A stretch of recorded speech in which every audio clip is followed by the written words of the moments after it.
Okusinziira ku bakulira abasuubuzi b'ente n'abakinjaaji bagamba bakola endagaano ne nannyini kifo mwe bakolera nga yakuggwako oluvannyuma lw'emyaka 25 era ng'olwaleero bakatambulako emyaka 2 gyokka. Landlord yavuddeyo n'abwatuka ng'eggulu n'agamba nti ye endagaano gye yakola ey'emyaka 25 etusimba wano etuwa obuvumu okukola era abasuubuzi gye bamanyidde ddala ebeesiimisa okubeera wano nti yasaziddwamu.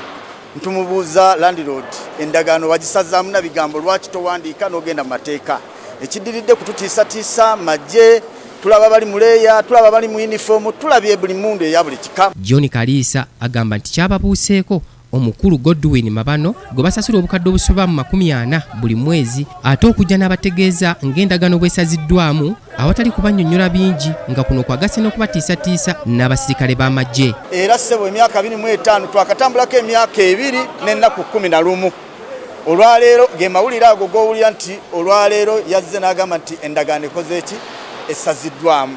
Era yatugamba mbu ye ali ku sayidi ya RDC mu RDC awagira ye bagenda leeta n'amagye.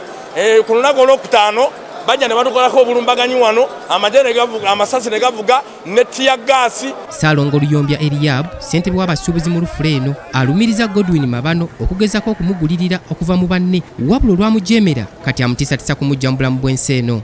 Yantumako ku meeting y'abantu ne mbayita ne basuubuzi bannange tugenda tula mu meeting eyo yagaana okukola ki yagaana okuggwa nga yakakasa endagaano yakola ki agisazaamu. Naye kati twatandise okuwulirawo embeera nti mwami bano abeefuulira nga tumanyi nti bakola endagaano ya myaka 25 naye twatandise okuwulirawo embeera nti abeefuulira ayagala ye abeere nga yali mu kintu ekyo nga yatukulembera. Bano abadde bawanise ebipande ebiriko ebigambo ebiraga okwemulugunya bagamba bakoye okubasindikira ng'abamagye olutatadde. Tetujja kukkiriza kutusuuza mulimu gwaffe n'amaanyi gaffe getutadde wano kozesa gaffe mu bbanka tutandise okuganyulwako tutandise okumalayo looni essaawa eno muvayo nti atugoba.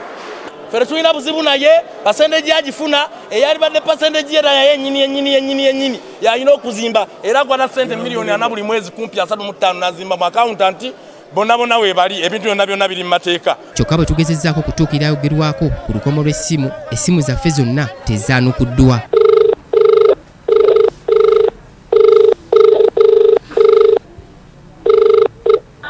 The subscriber you have called does not answer. Please try again later. Abasuubuzi bano olunwe bawutadde ku bitongole by'okwerinda ebyeyambisibwa buli kiseera okubagobaganya wamu n'okubatiisatiisa. Titus Jemba, BBS Telefina, ageesigika. Okolanga nnyo ssente era ofubanga nnyo okunoonya ensimbi okutuusa nga tokyetaagisa kweyanjula mu bantu nga tekikyakwetaagisa kweyanjula mu bantu naawe osobola.